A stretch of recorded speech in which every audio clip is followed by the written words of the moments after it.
شریف کی روایت میں آیا اور ترمذی میں اور حضرت فضالہ رضی اللہ عنہ کی روایت میں یہ بھیا ہمیں نہ لکھ کے بھیجا کرے، ٹھیک ہے نا. اس سے سوائے اس کے کچھ نہیں ہوتا کہ ہم اسے پڑھ کے فوری طور پہ لکھوں. یہ حدیثیں ہم نے پڑھی بھی ہیں، پڑھائی بھی.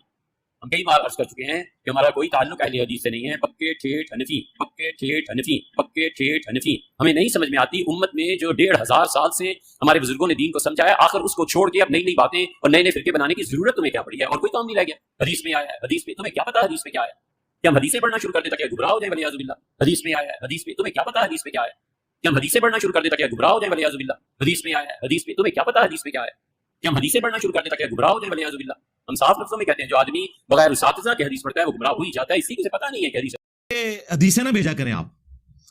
ہم بس یہ پڑھ کے نا آگے شاید ان کا کہنا تھا ڈسٹ بن پہ پھینک دیتے ہیں، لیکن وہ تھوڑا سا رک گئے. انہوں نے کہا ریموو کر دیتے ہیں. انگریزی کا لفظ انہوں نے استعمال کیا. کتنی حقارت سے انہوں نے حدیث کا ذکر کیا. وہ مسلم اور ترمذی کی حدیث تھی. پھر کہنے لگے آپ کو بڑی دفعہ بتایا کہ ہم اہل حدیث وہابی نہیں ہیں، ہم کٹر ٹھیٹھ حنفی ہیں. یعنی بڑا وہ فخریہ بتا رہا جس نے کوئی دین ابراہیمی کے اوپر ہے. ٹھیک ہے نا. کٹر تو پج گئے نے انجینئر صاحب نے پان دیتے ہیں اللہ دے فضل نال، جنہوں نے پجے نہیں وہ کھنڈے ہو گئے اللہ دے فضل نال.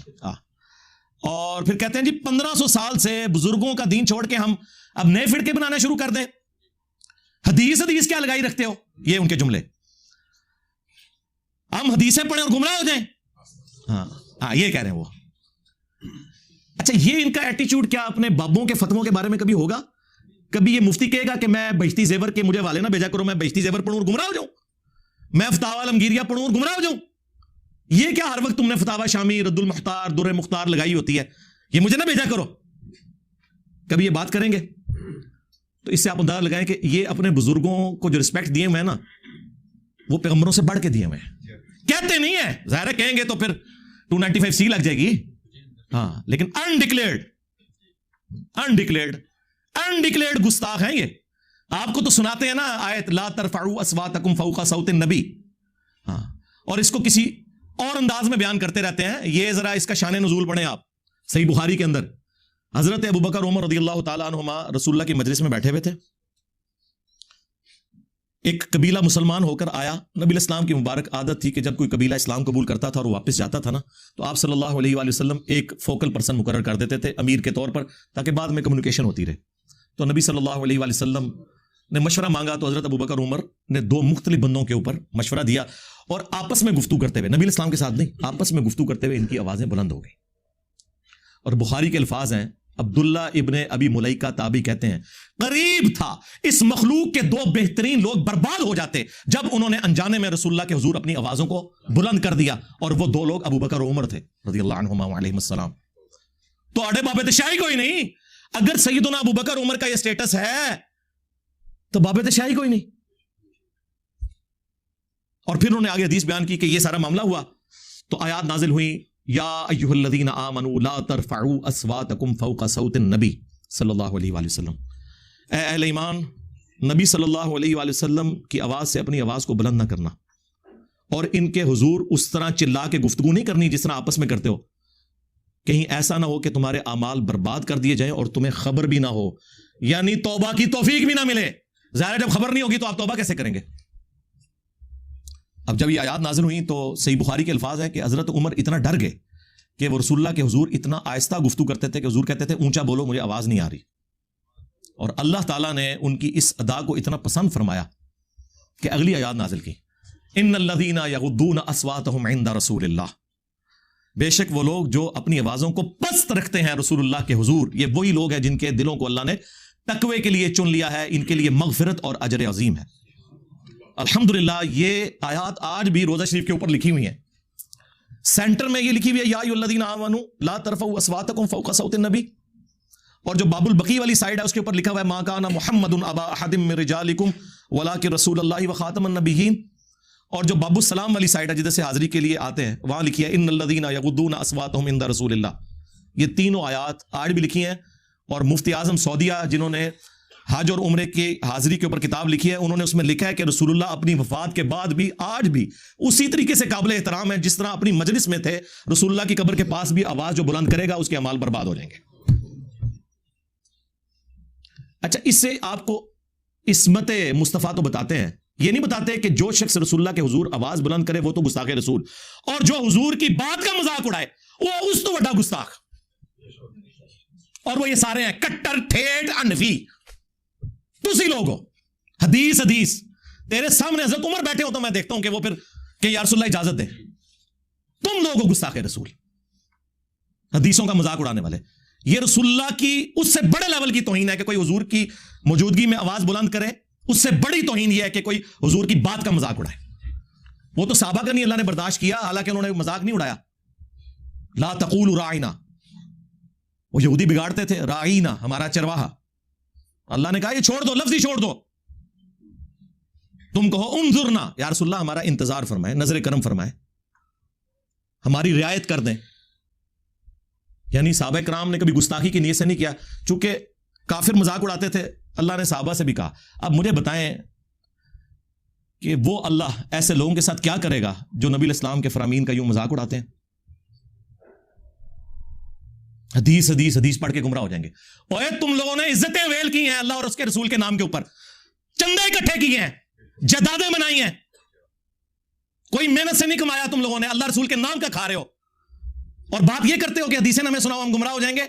عزتیں ویل کی اللہ اور اس کے رسول کے نام کے اوپر, سواریاں سوار کی مکے اور مدینے کی آوازیں لگا کر اور پھینک دی جا کے دیوبند میں اور بریلی میں.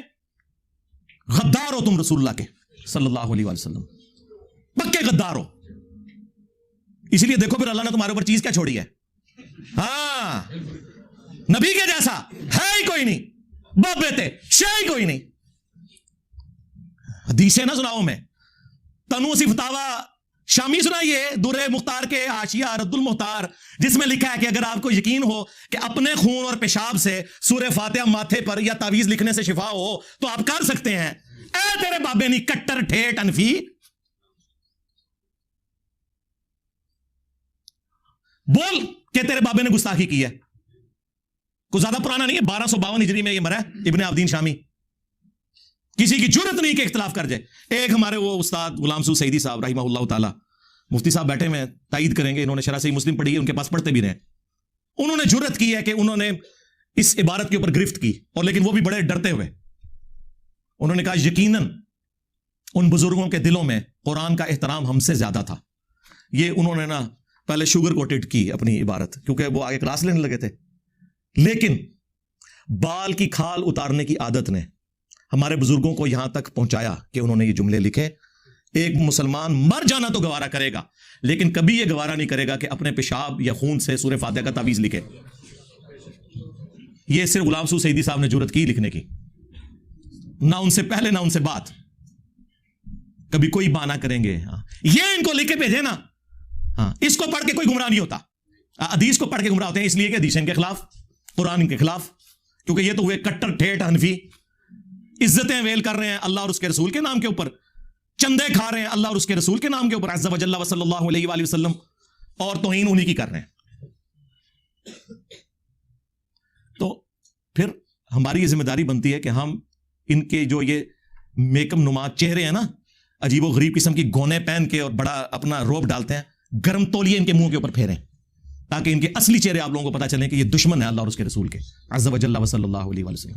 ہم نہیں کہتے کہ بدنیتی کی وجہ سے ہوں گے, انجانے میں ظاہر ہے. وہ تو انہوں نے خود ہی بول کے کہا کہ ہم 1500 سال سے اپنے بزرگوں, اور کیڑا 1500 سال تو تھوڑے بزرگوں کا دین ہے, نہ آپ کے عقیدے قرآن سے ثابت, نہ آپ کے بخاری مسلم سے ثابت. کیڑا 1500 سال, 1100 سال کیا کرو, اور نال حدیث سنایا کرو بخاری مسلم کی کہ سب سے بہتر زمانہ میرا, پھر صحابہ کا, پھر تابعین کا, پھر تبع تابعین کا. یہ میں یعنی وہ اس کو ایک بالمفہوم بیان کر رہا ہوں. اس کے بعد جھوٹے لوگ پیدا ہوں گے, امانت میں خیانت کریں گے اور موٹاپے کو پسند کریں گے. اور تسی بعد والے ہو جی, پرانے بزرگوں کو نہیں مانتے. پرانوں کے تو آپ منکر ہو, تم لوگ درمیانوں کو مانتے ہو.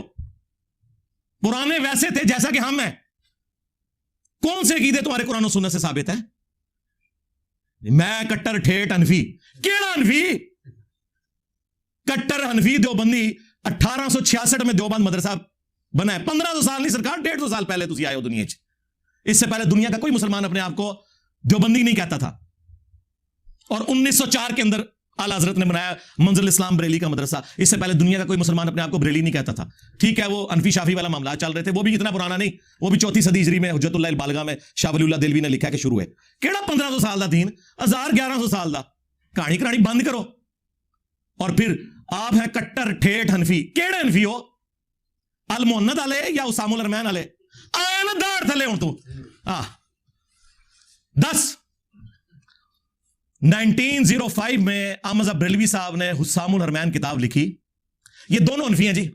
یہ دسنا کہ وچ الالی انفی کیڑا ہے.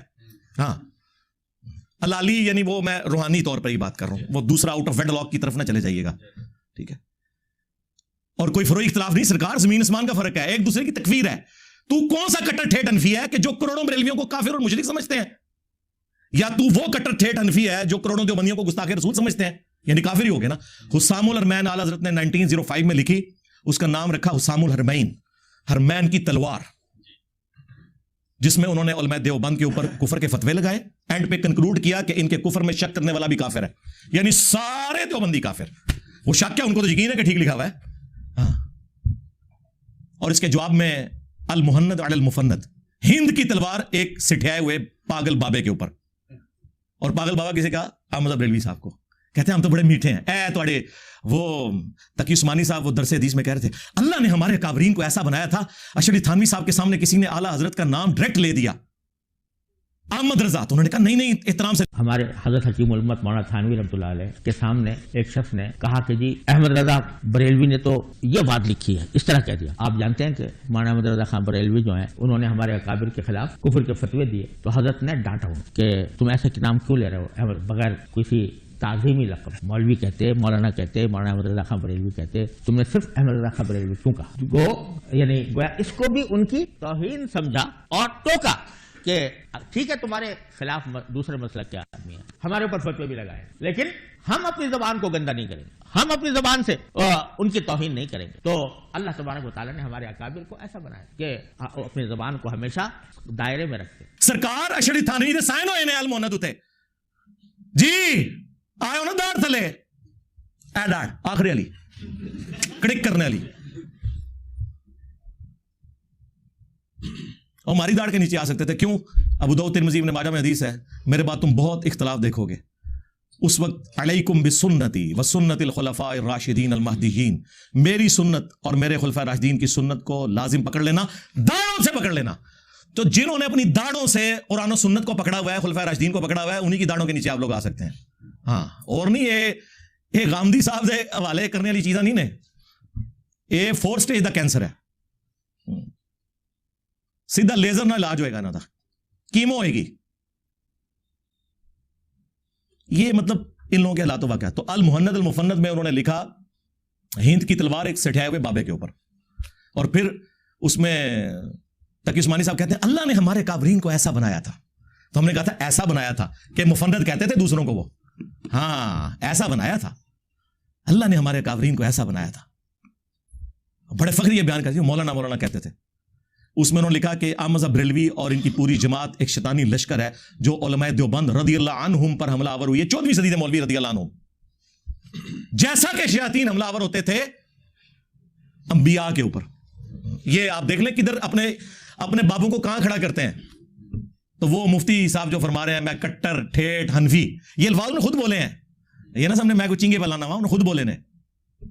تو کاش تم بولتے ہوا سماکم المسلمین من قبل وفی ہذا ملت ابیکم ابراہیم, پیروی کرو ابراہیم کی ملت کی. ہوا سماکم المسلمین, جس نے تمہارا نام مسلم رکھا تھا, من قبل وفی ہذا, اس قرآن کے نزول سے پہلے اور اس کتاب میں بھی. تو اپنے آپ کو مسلم کیا ہے یار. بخاری مسلم میں حدیث ہے کہ قرب قیامت میں جب آخری جنگ ہوگی یہودیوں کے ساتھ دجال کے خلاف, تو کسی پتھر کے پیچھے یا کسی درخت کے پیچھے بھی کوئی یہودی چھپا ہوگا, تو وہ پتھر اور درخت بھی بولے گا یا مسلم, میرے پیچھے یہودی ہے, اسے قتل کرتا ہے. یعنی میدان جنگ کی بات ہو رہی ہے, عام حالت نہیں مارنے پائی, عام حالت دعوت ہی پیش کرنی ہے. تو سوائے غرقد کے درخت کے, وہ یہودیوں کا درخت ہے, وہ انہیں پناہ دے گا. یا مسلم کے الفاظ ہیں, یا سنی یا شیعہ یا دیوبندی یا کٹر حنفی ٹھیٹ دیوبندی, یہ نہیں ہے, یا کٹر بریلوی نہیں ہے, یہ الفاظ ہیں وہاں پہ, یا مسلم. تو اس وقت تو آپ لوگوں نے کہا یہ انجینئر تھے, کوئی اسٹوڈنٹ بول رہا ہے پیچھوں, میں تو مسلم ہے ہی نہیں. آپ بولے کسی کے سامنے میں مسلم ہوں, باقی چیزیں میں کافر ہوں. بھائی اگر تو کافر نہیں ہے مسلم ہے تو بھی لکھنا مسلم, اسی کے اوپر فخر محسوس کر. کتنی دمیں لگائی ہوئی ہیں انہوں نے, اور رکنے کا نام نہیں لے رہی. ہر ایک آتا ہے اپنی ایک بیچ میں لچ تال کے چلا جاتا ہے, وہ کہتا ہے میرا بھی فرائی کر لو بیچ, اے لو. تو یہ جناب اپنے بزرگوں کے بارے میں کبھی یہ جملے نہیں بولیں گے کہ ہمیں حدیثیں نہ بتائیں. اللہ کے نبی علیہ السلام یار تمہارے بابے تو نہیں چھوڑ کے گئے, ہاں صحیح مسلم میں خطبہ موجود ہے نبی الاسلام کا, اور بخاری میں موقوفاً ابن مسعود سے بھی ہے, بخاری مسلم دونوں میں ہے. نبی الاسلام ہر خطبے سے پہلے کہتے تھے اما بعد فان خیر الحدیث کتاب اللہ وخیر الہدی ہدی محمد صلی اللہ علیہ وآلہ وسلم وشر الامور محدثاتها وکل محدثۃ بدعہ وکل بدعۃ ضلالہ وکل ضلالۃ فی النار.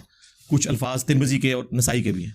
آگاہ ہو جاؤ, سب سے بہترین کلام اللہ کی کتاب ہے اور سب سے ہدایت یافتہ راستہ محمد صلی اللہ علیہ وآلہ وسلم کا ہے. بدترین کام وہ ہیں جو دین میں نئے جاری کیے جائے, اور وہ کام بدعتیں ہیں. تمام بدعتیں گمراہیاں ہیں, اور تمام گمراہیاں جہنم میں لے جانے والی ہیں والعیاذ باللہ تعالی. اور یہ کہہ رہے کہ جی حدیثیں پڑھ کے گمراہ ہوں گے. نبی الاسلام تو ہمیں یہی کہہ کے گئے.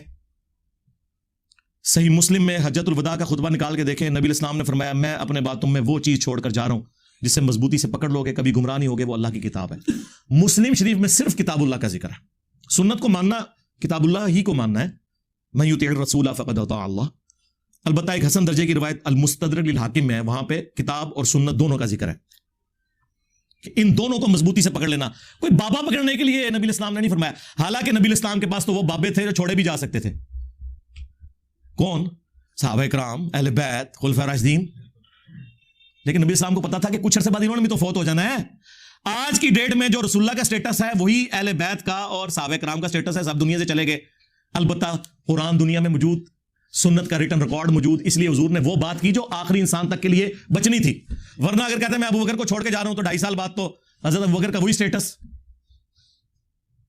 12 سال کے بعد سیدنا عمر کا وہی سٹیٹس, اور آلموسٹ 24 سال کے بعد سیدنا عثمان کا وہی سٹیٹس, اور 30 سال کے بعد مولا علی بھی شہید ہو گئے, خلافت راشدہ ختم, اور آخری صحابی ابو طفیل عامر بن واصلہ المتوفا 110 ہجری, حضور کی وفات کے 100 سال کے بعد وہ بھی چلے گئے. تو نبی الاسلام نے بات وہ چھوڑی جس پہ عمل کرنا ہے. اور پھر اس کو سپر سیڈ کرنے والا خطبہ, غدیر خم کا خطبہ صحیح مسلم کے اندر, اے لوگو آگاہ ہو جاؤ میں بھی ایک انسان ہوں, قریب ہے کہ اللہ کا قاصد یعنی موت کا فرشتہ میرے پاس آئے اور میں اس کی دعوت قبول کر لوں. میں اپنے باتوں میں 2 بھاری چیزیں چھوڑ کر جا رہا ہوں. ان میں سے پہلی چیز اللہ کی کتاب ہے, اس میں ہدایت ہے, اس میں نور ہے. تم اللہ کی کتاب کو پکڑو, اپنا تعلق اس کتاب کے ساتھ مضبوط کرو. اللہ کی کتاب اللہ کی رسی ہے, جو اسے پکڑے گا ہدایت پر ہوگا, جو چھوڑ دے گا گمراہ ہو جائے گا. مجھے اپنی زندگی میں قرآن کی تعریف میں اتنے زیادہ جملے کسی سے حدیث میں نہیں ملے جو غدیر خم کی حدیث میں ہے. 6225 سے لے کے 6228 تک مولا علی کے فضائل والے چیپٹر میں صحیح مسلم میں. اور پھر فرمایا, زید بن ارقم کہتے ہیں کہ رسول اللہ پھر ہمیں بار بار کہتے رہے اللہ کی کتاب, اللہ کی کتاب, اللہ کی کتاب. اور پھر فرمایا دوسری بھاری چیز میرے اہل البیت ہیں, میں اپنے اہل البیت کے بارے میں تمہیں اللہ کا خوف دلاتا ہوں. اور یہ جملہ آپ نے 3 دفعہ ریپیٹ کیا. لیکن امت بالکل الٹ چلی, نہ قرآن کو پکڑا نہ اہل بیت کو زندہ چھوڑا, بالکل الٹ چلی. اور چونکہ حضور کو بتا دیا گیا تھا, اور یہ خطبہ آپ نے غدیر پہ اسی لیے دیا ہے جہاں اہل شام اور اہل مدینہ تھے, انہیں شامیوں نے صفین میں مولا علی کے ساتھ کام ڈالا نا. حجۃ الوداع پر جو روایتیں ہیں وہ اتنی مضبوط نہیں ہیں, غدیر پہ ہیں یہ. اور مسند احمد میں تو آگے بھی حدیث چلتی ہے, مولا علی کا ہاتھ پکڑا اور پھر صحابہ میں بلند کیا, من کنت مولا فہذا علی مولا, جس کا مولا میں اس کا مولا علی, جس کا آقا میں اس کا آقا علی, جس کا جگری یار میں اس کا جگری یار علی. یہ سارے الفاظ درست ہیں. اور پھر کہا اے اللہ اس سے محبت کر جو علی سے محبت رکھے, اس سے دشمنی رکھ جو علی سے دشمنی رکھے. اور یہ حصہ تو مسلم میں بھی ہے, علی سے محبت نہیں رکھے گا مگر مؤمن, علی سے بغض نہیں رکھے گا مگر منافق. تو نبی الاسلام تو بات ہی قرآن سنت آل البیت کی کر رہے ہیں, یہ اپنے بزرگوں کو لے کے چل رہے ہیں. ان لوگوں کا کیا لینا دینا میرے بھائی, نہ انہوں نے قرآن پڑھا صحیح طریقے سے, نہ اگر پڑھا تو پھر اس کے ساتھ یہ غداری کی ہے کہ کہہ رہے ہیں ڈائریکٹ پڑھو. یار یہ غداری تو کوئی فزکس کا پروفیسر اپنی کتاب کے ساتھ نہیں کرتا. آج تک کسی فزکس کے پروفیسر کو سنا ہے کہ آئنسٹائن کی تھیوری آف ریلیٹیوٹی نہ پڑھنا گمراہ ہو جاؤ گے, یا کوئی انگلش کا پروفیسر کہے کہ آکسفورڈ کی ڈکشنری نہ پڑھنا گمراہ ہو جاؤ گے. اس سے بڑھ کر میں میکینیکل انجینئرنگ میں نے کی ہوئی ہے, جب کبھی بھی بڑے مجمع میں میں نے اپنی کلاس کے اندر ٹیچر کی غلطی نکالی نا کتاب سے, تو اس نے ہمیشہ کہا تھینک یو. مولوی کی آپ غلطی نکالو گے نا, تھینک یو. یعنی ایک دنیاوی ٹیچر جسے یہ سمجھتے ہیں, ہم تو اس تعلیم کو بھی دین کا حصہ سمجھتے ہیں, فزیکل فنامنا آف نیچر کی تعلیم ہے, سائنس کی, وہ اپنی کتابوں کے غدار نہیں ہیں. یہ لوگ اپنی کتابوں کے غدار ہیں, اور اس سے بڑھ کر ان کتابوں سے کھا رہے ہیں. انہی ناموں کے اوپر انہوں نے عزتیں ویل کی ہیں. اتنی بےایمانی اس طرح کون کرتا ہے؟ یہ لوگ کرتے ہیں. میں کٹر ٹھیٹھ حنفی, بول پھر کہ میں وہ کٹر ٹھیٹھ حنفی کہ جس کے بابے نے الامداد رسالے میں لا الہ الا اللہ اشرف علی تھانوی رسول اللہ کو انڈورس کیا ہوا ہے. آیا نا داڑھ تلے, ہاں میں وہ کٹر ٹھیٹھ حنفی. کبھی اس پہ بھی پرچی پڑھنا کہ اشرف تھانوی صاحب کو عقل کے ناخن لیں کہ آپ یہ کیا بات کر رہے ہیں. کہ اس میں بڑی تسلی ہے کہ تیرا پیر متبع سنت ہے. کیا خلفائے راشدین اس طریقے سے کرتے تھے؟ اور پھر آل محمد کے جو عقیدے ہیں وہ تو میں پوری دنیا کے دیوبندیوں کو کہہ رہا ہوں کہ صرف 3 عقیدے سرکار، ویسے تو اس کے اندر بہت کچھ ہے، 3 عقیدے بتائے ہوئے ہیں. اس کو قرآن و سنت کی روشنی میں آ کے جسٹیفائی کریں. میں کٹر ٹھیٹ انفی صاحب، آپ آ جائیں میدان میں. پہلا عقیدہ لکھا ہوا ہے کہ ہم بزرگوں کی قبروں اور سینوں سے فیض لینے کے قائل ہیں، نچوڑنے کے، ٹیکا لگا کے نہیں. وہ نہیں، اس طریقے پر جو خواص کو معلوم ہے، نہ کہ اس طریقے پہ جو عوام میں رائج ہے. اور پھر میں نے بتایا ان کے خواص کیا کچھ کرتے ہیں قبروں سے. ارواح ثلاثہ میں اشری تھانوی صاحب نے لکھا ہے قاسم نوتوی مرنے کے 6 سال کے بعد قبر سے نکل کر، خواب میں نہیں بیداری میں، دیوبند کے 2 مولویوں کی صلح کروا کے واپس چلا گیا قبر کے اندر. یہ خواص کا طریقہ ہے. عام بندے تو بھی کیا گزرا. اور بڑے ان کے اس طرح کے قبر پرستی کے واقعات ہیں، وہ میں نے پورا ریسرچ پیپر نمبر 6 لکھا ہے، قبروں سے فیض کے عقیدے کا تحقیقی جائزہ. پھر دوسرا انہوں نے لکھا ہے کہ ہم رسول اللہ کی قبر کو اللہ کے عرش، کرسی اور کعبہ شریف سے افضل مانتے ہیں. ایک کیڑی آیت ہے، کیڑی حدیث ہے، کرولری جوڑی ہوئی ہیں. جی حضور علیہ السلام جو ہے وہ اشرف المخلوقات ہیں، تو جو آپ کی مٹی ہے قبر مبارک کی، اسی مٹی سے آپ کی تخلیق ہوئی، تو ظاہر ہے کہ وہ مخلوق میں سب سے افضل ہے. سرکار آپ نے یہ تو کہا ہی نہیں. آپ نے اگر یہ کہا ہوتا نا کہ رسول اللہ صلی اللہ علیہ وآلہ وسلم عرش، کعبہ اور کرسی سے افضل ہیں، تو ہم آپ کی بات مانتے ہیں، کیونکہ ہم مخلوق مانتے ہیں، عرش کو بھی، کعبہ کو بھی اور کرسی کو بھی. آپ نے یہ کہا نہیں. آپ نے کہا کہ وہ حصہ زمین جو رسول اللہ کے ساتھ مس کیے ہوئے ہیں، جی وہ اسی مٹی کا حصہ. نہ سرکار، جس مٹی سے حضور بن گئے بس وہی مٹی وہ ہے، باقی جو بچ گئی ادھر تو زیادہ بکر عمر بھی دفن ہے، وہ تو پوری ریاض الجنہ ہے. نہیں جی نسبت ہوگی سرکار، وہ نسبت بھی پوری نہیں ہے. مسلم شریف کھولیں، نبی علیہ السلام کو قبر عطر میں رکھنے سے پہلے سرخ رنگ کی چادر بچھائی گئی تھی. نبی علیہ السلام کو تو کوئی حصہ زمین ٹچ ہی نہیں کیا ہوا، وہ سرخ چادر ہے، ان کو وہ سرخ چادر بھی افضل ہے. اور یار اس سے بڑھ کر نبی علیہ السلام کے ناخن مبارک، بال مبارک، کرتا مبارک صحابہ کے پاس تھا. کبھی انہوں نے کلیم کیا کہ یہ اللہ کے عرش، کرسی اور کعبہ سے افضل ہے؟ انہیں پتا تھا کہ نبی علیہ السلام نے، صحیح بخاری میں حدیث ہے، میری شان کو اس طرح بلند نہ کرنا جس طرح نصارہ نے اپنے پیغمبر کو بڑھا دیا تھا. میں اللہ کا بندہ اور اس کا رسول ہوں، مجھے اللہ کا بندہ اور اس کا رسول ہی کہنا. ان کو نبی علیہ السلام کے مزاج کا پتا تھا کہ آپ کے مزاج میں یہ فٹ نہیں بیٹھتی چیزیں، انہوں نے لکھ دیا. اور جو کہتا ہے لکھا کہاں ہوا ہے، کہتے ہیں اجماع امت ہے. اندازہ کرو. ویسے پوچھیں تو کہتے ہیں اتنے موٹے موٹے لفظ بولیں گے، قطعی الدلالہ چیزیں ہونی چاہیے اصول کے لیے. یہ اصولی مسئلہ ہے، یہ فروعی مسئلہ ہے، اس کا تو چل جائے گا اصول میں. کہانیاں کرائی ہوئی ہیں، صرف خود ہی بیٹھ کے اجماع کر لیتے ہو باتوں کے اوپر. اور پھر تیسرا عقیدہ بتایا تھا کہ ہم رسول اللہ کی قبر مبارک میں جو حیات ہے اسے دنیا کی سی مانتے ہیں. دنیا کی سی حیات مبارکہ تو ہم بھی مانتے ہیں، اعلیٰ ترین برزخی حیات ہے، اس میں تو کوئی شک ہی نہیں، جس میں مبارک بھی سلامت ہے. اس پہ تو میری کئی ایک ویڈیوز ریکارڈڈ ہے. یہ دنیا کی سی کیا ہے؟ اس کی تعویل وہ پتہ کیا کہتے ہیں؟ وہ کہتے ہیں ہم نے دنیا کی سی سے مراد یہ نہیں لیا کہ نبی علیہ السلام یعنی سانس لے رہے ہیں یا باقی چیزیں. ہم بھی برزخی مانتے ہیں. دنیا کی سی سے مراد ہم لے رہے ہیں کہ جس طرح دنیا میں جسم سلامت ہوتا ہے تو قبر میں بھی سلامت ہے. سرکار یہ دنیا کی سی نہیں بنتا، کیونکہ دنیا میں جو جسم سلامت ہے وہ سانس لینے سے ہے، اور قبر میں جو سلامت ہے وہ سانس لینے کی وجہ سے نہیں ہے. اور دوسرا ہم آپ کو بتا دیتے ہیں، آپ تو نہیں بتاتے تھے نا فیض نچوڑنے کا طریقہ قبروں سے، وہ بتایا. اب آپ کو بتاتے ہیں آپ کون سی دنیا کی سی مانتے ہو. جی فضائل حج میں شیخ زکریا کاندلوی نے لکھا، اور یہ تقی عثمانی صاحب درس حدیث کے آخری سال میں بچوں کو یہ کہانیاں پڑھا رہے ہیں. تقی عثمانی صاحب، باقی نشائی کوئی نہیں. مفتی اعظم پلانٹ ارتھ دیوبند، دیکھا نہیں ہے وہ دیوبند مدرسے میں گیا، استقبال اس طرح ہوا ہے جیسے امام حنیفہ قبر سے نکل کے آ گئے. ہاں آپ دیکھیں، میں ابھی نہیں نہ دیتا، پلانٹ ارتھ دیوبند، اور وہ یہ بچوں کو پڑھا رہے ہیں. جی تو مورخین نے لکھا ہے کہ جو ہی یہ شعر پڑھے تو روضہ اقدس میں سے نبی کریم سرور دو عالم صلی اللہ علیہ وسلم کا دست مبارک ظاہر ہوا، اور ہزاروں انسانوں نے یہ نظارہ کیا کہ دست مبارک ظاہر ہوا. احمد کبیر رفاعی رحمۃ اللہ نے دست مبارک کو بوسہ دیا اور دست مبارک پھر واپس ہے. اتنا عظیم الشان واقعہ ان کے ساتھ پیش آیا، اور یہ مورخین نے متعدد تاریخوں میں لکھا ہے، اور لکھا ہے کہ ہزارہ افراد کی موجودگی میں یہ واقعہ پیش آیا. کہ شیخ احمد رفاعی کے بارے میں رسول اللہ کی وفات کے 550 سال کے بعد 555 ہجری میں فضائل اعمال کا ایک چیپٹر ہے، فضائل حج اور فضائل درود، اس میں انہوں نے لکھا ہے. شیخ زکریا کاندلوی تبلیغی جماعت والے. اور فضان سنت میں ہمارے ایکس مرشد باپا جانی الیاس قادری صاحب نے بھی یہ واقعہ لکھا ہوا ہے کہ جب وہ 555 ہجری میں قبر رسول پر حاضر ہوئے، اور پھر وہ کہتے ہیں جناب کہ وہ جی یہ تو سیوطی نے لکھا ہے. او بھائی سانو کی دی تو حوصلہ دو. ہم جب قرآن و سنت کے دلائل کی روشنی میں حضرت معاویہ رضی اللہ تعالیٰ عنہ، حضرت مغیرہ ابن شعبہ رضی اللہ تعالیٰ عنہ، حضرت عمر بن عاص رضی اللہ تعالیٰ عنہ سے اختلاف رکھ سکتے ہیں تو تواڈے امام تے شے کوئی نہیں. سیوطی نے لکھا ہے. سیوطی کون سا پرانا ہے یار؟ 500 سال پہلے ہوا، 500 سال بعد میں بھی سیوطی بنا ہوں گا. میں تو ہوں نہیں بن گیا جے. ہاں ہاں سیوتی نے اتنا مجمع ویکھیا ہونا ہے, چھڑ دو انج کوئی پڑھتا ہے, کوئی علمی گل کرو. تو وہ لکھتے ہیں کہ وہ شیخ احمد رفاعی نے قبر رسول پر شعر پڑھے کہ یا رسول اللہ مصر میں تھا تو روح آستان اقدس کا طواف کرتی تھی اور میں اپنی روح کو بھیجا کرتا تھا. وہی ایک شاعروں کی جو ایک طریقہ کار ہے. ویسے تو یہ بھی کہانی ہے. کہتے ہیں اب میں خود حاضر ہوں تو آپ قبر اطہر سے اپنا ہاتھ مبارک باہر نکالیں, میں نے اسے بوسہ دینا ہے. یار یہ کیا صحابہ کرام یہ قبر رسول پہ یہ ڈیمانڈ کیا کرتے تھے جا کے کہ ہاتھ مبارک باہر نکالیں؟ یہ کہاں سے آپ نے سیکھا؟ اچھا پھر وہ کہتے ہیں جی 90,000 کا مجمع تھا مسجد نبوی میں, اور نبی اسلام نے خواب اپنی بیداری میں ہاتھ نکالا اور شیخ احمد رفاعی نے اسے بوسہ دیا. اور یہ منظر دیکھنے والوں میں شیخ عبد القادر جیلانی کا نام بھی ذکر کیا جاتا ہے. وہ پیر سنا شیخ احمد رفاعی دے, اور عبد القادر جیلانی کا نام انہوں نے اس لیے ڈالا کہ کوئی انکار کر ہی نہ سکے, پیرانے پیر. لیکن میں انجینئرنگ کیتی ہے کہ بڑا بدبخت ہے وہ بندہ جس نے ہاتھ نکلتے ہوئے دیکھا اس کا مرید تو ہاتھ چوم رہا ہے, انہیں ہاتھ کیوں نہیں چومیا؟ آؤ نا داڑھ تلے, دیکھنے والے شامل سی ہو, انہیں ہاتھ کیوں نہیں چومیا؟ لاما 295 سی ہوتے تھے.